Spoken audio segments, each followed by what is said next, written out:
ये जो कानों में ईयरफोन लगाकर रोजाना गाना सुन रहे हो, कारों में सफर करते हुए जो गाने सुनते हो, और वो भी इतने गंदे गंदे गाने जो इंसान की शहवत को उभारे, जो इंसान को गुनाहों पे उभारे। क्या भूल गए रसूलुल्लाह सल्लल्लाहु अलैहि वसल्लम का फरमान? अल्लाह के रसूल फरमाते हैं बारिश के बरसने पर जैसे सब्जा पैदा होता है, वैसे म्यूजिक की आवाज की वजह से इंसान के दिल में निफाक पैदा होता है। मैं ये तो नहीं कहता कि लोग मुनाफिक हो गए, मगर अल्लाह के रसूल फरमा रहे हैं म्यूजिक सुनोगे तो दिल में निफाक पैदा होगा। और निफाक किसको कहते हैं? जबान पर कलमा है और दिल में कुफ्र है, ये निफाक है। निफाक किसको कहते हैं? कि जबान पे कलमा हो और दिल में कुफ्र हो। और ये किससे पैदा होता है? ये म्यूजिक की वजह से। बताओ, शादियों में म्यूजिक बजाते हो, गाड़ियों में म्यूजिक बजाते हो, और अल्लाह अकबर रात के 2-2, 3-3 बजे तक म्यूजिक में डूबे रहते हो। जानते हैं म्यूजिक का अंजाम क्या है? अल्लाह के सच्चे रसूल तुम्हारे और मेरे आका मुस्तफा जाने रहमत सल्लल्लाहु अलैहि वसल्लम फरमाते हैं जिसने दुनिया में म्यूजिक की आवाज सुनी होगी, जिसने दुनिया में गानों की आवाज सुनी होगी, क़यामत के दिन उसके कान में शीशा पिघला करके डाला जाएगा। ऐ मेरी कौम के जवानों, अपने घर के गरम के हुए तेल को अगर कान में डालो और तेल ज्यादा गर्म हो जाए तो आदमी उसको बर्दाश्त नहीं कर पाता। अपने आप पे रहम करो, तुम मुसलमान हो मुसलमान। नबी ने जो कह दिया वो हक है, नबी ने जो कह दिया वो सच है। जहन्नम की आग से, जहन्नम की आग पर पिघलाया हुआ शीशा जब कानों में डाला जाएगा, उस वक्त क्या बनेगा? मुसलमान होना, कलमा पढ़ा हो, कलमा पढ़ा है ना, तो कलमे का तकाजा तो पूरा करो। यजीद और हुसैन में फर्क क्या है?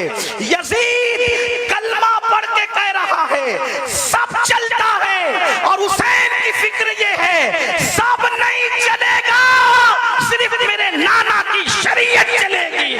सुभान अल्लाह, सुभान अल्लाह। अब जाजपुर वालों मुझे बताओ, तुम कौन से मुसलमान बनना चाहते हो? यजीद की फिक्र वाले या इमाम हुसैन की फिक्र वाले? इमाम हुसैन की। यजीद कह रहे कलमा पढ़ो सब चलेगा, हुसैन पाक कहते सब नहीं चलेगा, सिर्फ मेरे नाना की शरीयत चलेगी। किसके साथ हो? आज कहते हो अरे सब चलता है, ये तो यजीद की बोली है। जिना करो सब चलता है, यजीद की बोली है। शराब पियो सब चलता है, यजीद की बोली है। मस्जिदें वीरान करो फिर भी जन्नत में जाएंगे, यजीद की बोली है। हुसैन पाक की ये बोली नहीं है। हुसैन पाक कह रहे सिर्फ एक चीज चलती है बस, वो मेरे नाना की शरीयत है, मोहम्मदुर रसूलुल्लाह की शरीयत है। आओ, बर्दाश्त नहीं कर सकता कोई भी अल्लाह के अज़ाब। आका फरमाते जहन्नम की आग का बना हुआ शीशा गाना सुनने वालों के कान में डाला जाएगा। और एक बात आपको कहूं, आज पूरी दुनिया में अगर तवज्जो है, आप शोर नहीं कर रहे तो मेरी बात पे तवज्जो, जो शोर कर रहे उन्हें करने दे। मैं तो इतना ही कहूंगा कि इमाम हुसैन की महफिल है, अल्लाह की अता से हुसैन देख रहे हैं कौन चुप है, कौन सुन रहा है, कौन शोर कर रहा है, बात अपनी अपनी। और उनकी महफिल में आने वालों, नाम हुसैन का मामला ये है, हुसैन पाक का नाम लो तो तकदीरें बदल जाती है। हाँ, ये कोई मुशायरे की महफिल नहीं है मेरे भाई। हाँ, ये कोई ओट और नोट की तकसीम की महफिल नहीं है मेरे भाई। ये मौला हुसैन की महफिल है। जो बादशाह, दुनिया का बादशाह नहीं था, वो बादशाह गर, जिसको प्यार से देख लिया उसको बादशाह बना दिया, जिसको प्यार से देख लिया उसको ताज अता कर दिया। गौर से सुनो, करबला सुनने आए हो। आज पूरी दुनिया में मुसलमानों के घर खतरे में। दिन को घर अच्छा भला नजर आता है, शाम होते होते वही घर जमीन में धंस जाता है, जमीन बोस कर दिया जाता है। लोग कर रहे हैं, अमेरिका में कर रहे हो, कनाडा में कर रहे हो, बर्तानिया में कर रहे हो, हमारे मुल्क में कर रहे हो, जो कर रहे गलत कर रहे। मैं उनकी तायीद नहीं कर रहा क्योंकि वो मेरे सामने है नहीं, मैं उनसे कोई बात नहीं करूं। मैं बात तो आपसे करूंगा क्योंकि आप मेरे सामने बैठे। जो सामने ना हो उससे बात करना बेवकूफी है। जब वो सामने होंगे अल्लाह तौफीक देगा तो उनसे भी बात करेंगे, लेकिन आपसे बात कर रहे हैं। मगर उनसे भी दो जुमले कहता हूं इसलिए कि दीवारों को कान होते हैं। अल्लाह करे इन दीवारों के कान के जरिए किसी के कान तक बात पहुंचे। लोगों को पता होना चाहिए कि जो चूंटी का घर उजाड़े, चूंटी का, अल्लाह चूंटी का घर उजाड़ने वालों के भी घरों को वीरान कर देता है। इंसान के घरों के दुश्मन न बनो। अगर तुम किसी के नशेमन पे बिजली गिराओगे तो अल्लाह तुम्हारे नशेमन को भी खाक में मिला देगा। ताकतवर तुम नहीं हो, ताकतवर सिर्फ अल्लाह है। जिस वक्त यजीद ने हुकूमत के नशे में हुसैन का घर उजाड़ा तो यजीद खुश था, मैंने हुकूमत के नशे में हुसैन का घर उजाड़ दिया, पूरा घर काट दिया, अब हुसैन की नस्ल नहीं रहेगी। मेरे लिए रास्ता क्लियर हो गया। जो मेरी राह में रुकावट बन रहा था मैंने सबको काट दिया।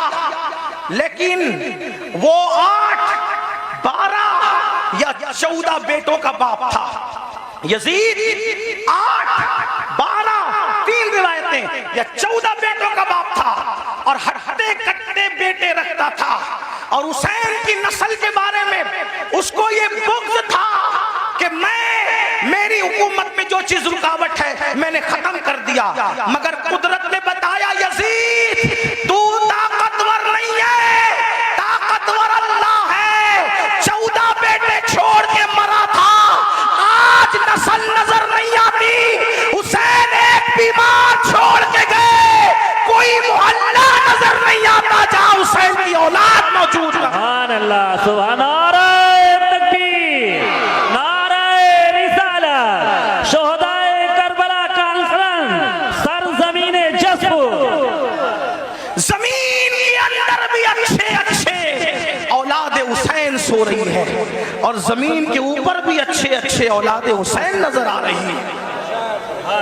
तो अर्ज ये कर रहा था, लेकिन जो लोग करते हैं मैं उनकी तायद नहीं करता। आप मगर सुने, क्योंकि मेरे सामने आप हैं। आपके घर खतरे में, दिन में घर ऊंचा दिखता है, नीचे बाद में खत्म हो जाता है। वजह उसकी हदीस सुने। आज से 1450 साल पहले घर उजड़ने, घर बिखरने, घर धंसने, जलजले आने या किसी का घर टूट जाने की वजह बयान फरमाई। अल्लाह के रसूल अलैहिस्सलाम फरमाते हैं जब तुम गाने, म्यूजिक और शराब में डूब जाओगे, ये मैं नहीं कह रहा हूं, अल्लाह के रसूल फरमा रहे, जिसको अल्लामा इब्नुल जौजी ने नकल किया है, तवज्जो करना। आका इरशाद फरमाते हैं कि जब तुम गाने और म्यूजिक के अंदर और शराब के अंदर डूब जाओगे तो अल्लाह रातों रात तुम्हारे घरों को जमीन में धंसा देगा। रातों रात तुम्हारे घर जमीन में धंस जाएंगे। आज 16, 17 साल की उम्र के मेरे नौजवान फिल्म देखकर, सीरियल देखकर नशे की तरफ जा रहे हैं, म्यूजिक की तरफ जा रहे हैं, जिना फैशन हो चुका है। इमाम हुसैन इसी के खिलाफ तो खड़े हुए थे। अगर ये सब करते हो तो हुसैनी नहीं हो तुम, चाहे जो बन जाओ। मैं किसी एक को नहीं कह रहा हूं, अपने आप में डूब कर सोचो। अगर मस्जिद को तुमने वीरान कर दिया, अल्लाह के घर को वीरान कर दिया, फजर की नमाज में सोते पड़े हो, तो आप 7 समंदरों का भी शरबत बना लो। तवज्जो करना, लोगों को मेरे जुमले तल्ख लगते हैं, लेकिन कोई कुछ कहे मेरे बारे में हकीकत है। 7 समुंदरों का शरबत बना लो, इमाम हुसैन के नाम पे बांट दो। लेकिन अगर तुम दीन मिटाओगे और शरबत बनाओगे तो इमाम हुसैन उस शरबत को कबूल नहीं करेंगे, बल्कि उस शरबत को तुम्हारे मुंह पे मार दिया जाएगा। लेकिन अगर तुमने बिल फर्ज सारी जिंदगी शरबत बनाया भी नहीं, शरबत पिलाया भी नहीं, हत्ता के शरबत का नाम भी नहीं लिया, लेकिन इमाम हुसैन जिस दीन को बचाने चले थे, अगर उस दीन की हिफाजत के लिए तुमने कुर्बानी दी तो इमाम हुसैन क़यामत में तुम्हें सीने से लगाएंगे। मेरे अजीज, मेरे भाई, आओ इमाम हुसैन के मिशन की तरफ तवज्जो करें। तो अर्ज ये कर रहा था, आजकल 16, 17 साल की उम्र के मेरे नौजवान इसी तरह शराब की तरफ, जिना की तरफ, जराइम की तरफ, म्यूजिक और गानों की तरफ जा रहे हैं, मस्जिदों को वीरान कर चुके हैं। मेरे अजीज भाई, अल्लाह के अजाब को दावत न दे, अल्लाह के गजब को दावत न दे। ये जो आप सोचते हैं ना कि हम लोग कुछ भी करेंगे जन्नत में चले जाएंगे, हम कुछ भी करेंगे हम आखिरत में कामयाब हो जाएंगे, मेरे भाई मेरे अजीज, ये दुनिया है दुनिया, ये दुनिया मक्कार है, ये दुनिया गद्दार है, ये दुनिया बेवफा है। इस दुनिया से दिल न लगा, तू कुछ भी कमाएगा, तू कुछ भी कमाएगा, तू कितना भी जमाएगा, मगर याद रखना अगर तूने आखिरत की तैयारी न की, अगर तुमने आखिरत की तैयारी न की, सब दुनिया ही के अंदर धरा के धरा रह जाएगा। कुरान कहता है ला तंसा नसीबका मिनद दुनिया, दुनिया से अपने नसीब का मत भूल। मेरे भाई क्या तू मेरे आका की वो हदीस भूल चुका है? अल्लाह के रसूल ने फरमाया जिसने दुनिया के अंदर शराब का सिर्फ एक घूंट पिया होगा, जब वो मर के कब्र में जाएगा तो उसका मुंह सूअर की तरह कर दिया जाएगा या बंदर की तरह कर दिया जाएगा। आओ मेरे भाइयों, एक बुजुर्ग के हाथ पर, एक बुजुर्ग के हाथ पर एक कफन चोर ने तौबा की थी। अल्लाह अकबर, दिल के कानों से सुन लेना। एक कफन चोर ने एक बुजुर्ग के हाथ में तौबा की थी। उस बुजुर्ग ने उस कफन चोर को तौबा करवाई और तौबा करवाने के बाद कफन चोर से पूछा, ऐ कफन चोर, अब तू मेरे हाथ में तौबा कर चुका है, तूने कितने कफन चुराए? उसने कहा हुजूर मैंने तो हजारों मुर्दों को नंगा किया, उनके कफन चुराए। मुसलमानों के कफन चुराए? जी मुसलमानों के कफन चुराए। तो उस बुजुर्ग ने कहा सच सच बताना, ऐ कफन चोर सच सच बताना कि तूने जब मुर्दों के कफन चुराए तो कितने मुर्दे थे जिनके चेहरे मरने के बाद कब्र में किबले की तरफ थे? ध्यान से सुनना, तवज्जो से सुनना, थोड़ा मिंबर वालों से भी तवज्जो चाहता हूँ, बात न करें, बहुत नवाजिश होगी आपकी। मैं आपकी मालूमात में इजाफा नहीं कर सकता लेकिन आपकी दुआएं जरूर ले सकता हूं, आपकी भी तवज्जो चाहता हूं। मेरी बात गौर से सुने, मैं एंड की तरफ बात को लेकर के जा रहा हूं, ध्यान से सुनो। कफन चोर से बुजुर्ग ने पूछा तूने हजारों मुसलमानों के कफन चुराए, ये बता कितने मुसलमान थे जिनके चेहरे किबले की तरफ थे और कितने मुसलमान थे जिनके चेहरे किबले से फिरे हुए थे? तो उसने कहा हजरत अल्लाह की कसम खा के कहता हूं, अब तो मैं आपके हाथ पे तौबा करके नेक बन चुका हूं। अगर मैंने 100 मुर्दों की लाश को खोला, 100 मुर्दों की कब्रों को खोला और उनकी लाश को मैंने नंगा किया तो 100 मुर्दों में से 99 मुसलमान ऐसे थे जिनके चेहरे किबले से फिरे हुए थे। 100 मुर्दों में से 99 मुर्दे ऐसे थे जिनके चेहरे किबले से फिरे हुए थे।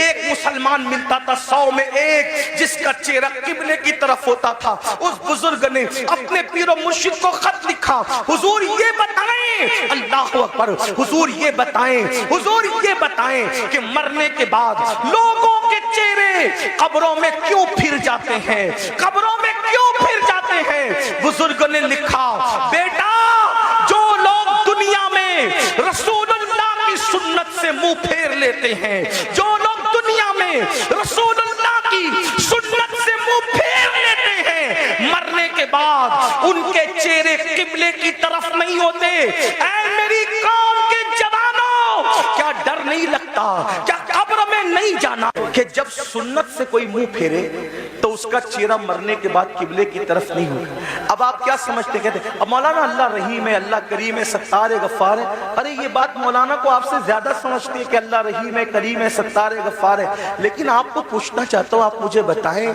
कि आप और हम अगर जराइम करें तो अल्लाह गैरत वाला, वो रहम वाला है तो वो गैरत वाला भी है। मेरे भाई उसकी गैरत की तरफ तवज्जो क्यों नहीं करते?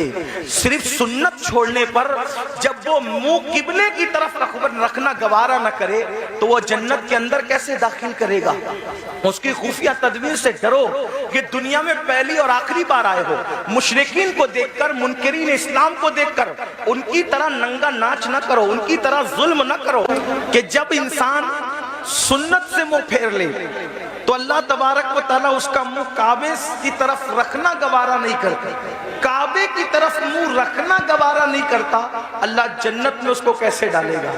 ये दुनिया है, इस दुनिया में आदमी जितने चाहे जराइम कर ले और फिर अल्लाह अकबर, जो गुनाहे कबीरा है, गुनाहे कबीरा, उसमें खास तौर पर हराम लुकमे का खाना और उसी के साथ नशा करना, शराब पीना।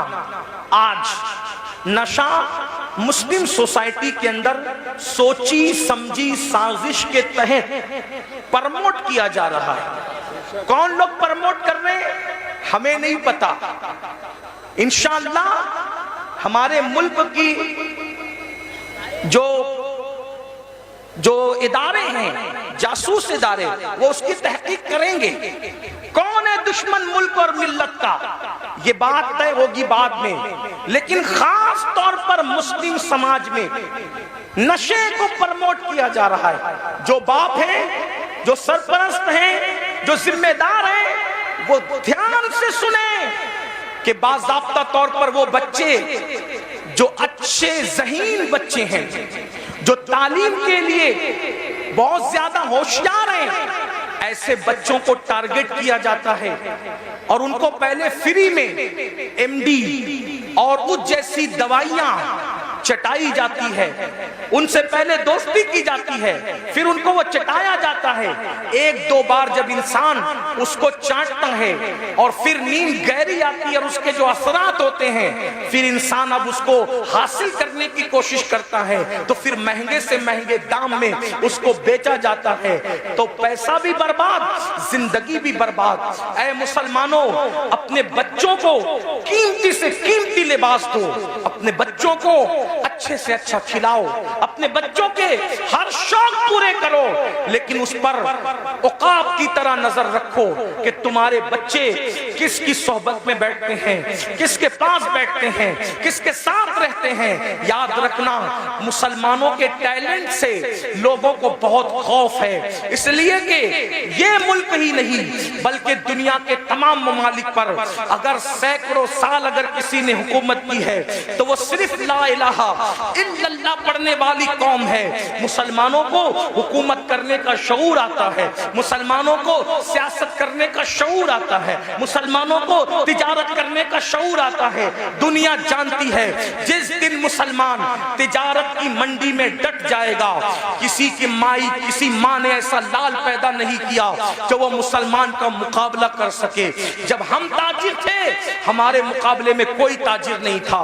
जब हम सियासत कर रहे थे, हमारे मुकाबले में कोई सियासतदान नहीं था। हम इल्म के मैदान में डटे थे, हमारे मुकाबले में कोई नहीं था। दुनिया के सारे इंसान बगदाद में और मिस्र में हमारे दरवाजों पर कासे गदाई लेकर इल्म की भीख मांगा करते थे। हाँ, हम ही थे जो लोगों को जागीरे भीख में अता करते थे, हम ही थे जो लोगों को माला माल करते थे।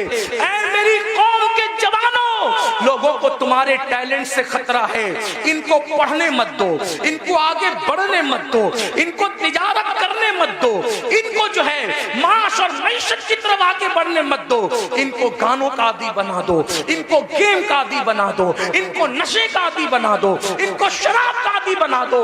जालिमों, अपनी जिम्मेदारियों को महसूस करो।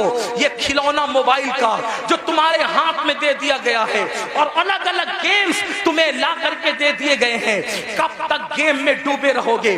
गेम में मुब्तला करने वाले तुम्हारे खैर खान नहीं है, ये तुम्हारे मुस्तकबिल को तबाह कर देना चाहते हैं।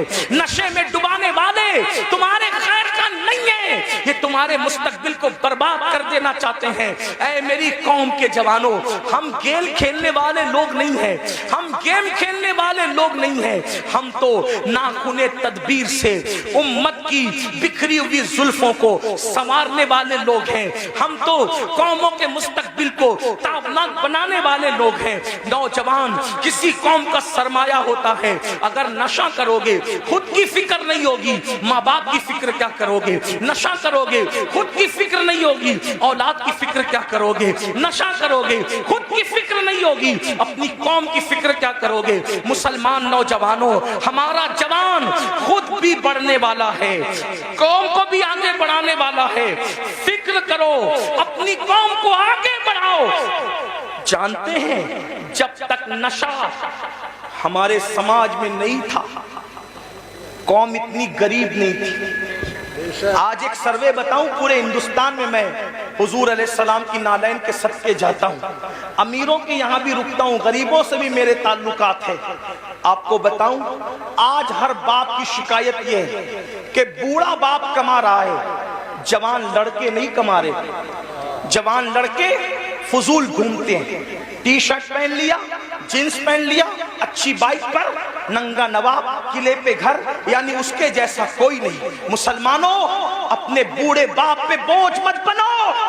गेम की वजह से, नशे की वजह से, फजूल दोस्तों की वजह से जो जवान अपने माँ बाप पे बोझ है, उसका तो कोई शुमार ही नहीं। अगर नफली नमाजें भी तुम्हें अपने माँ बाप पे बोझ बना दे, इस्लाम उसको भी पसंद नहीं करता।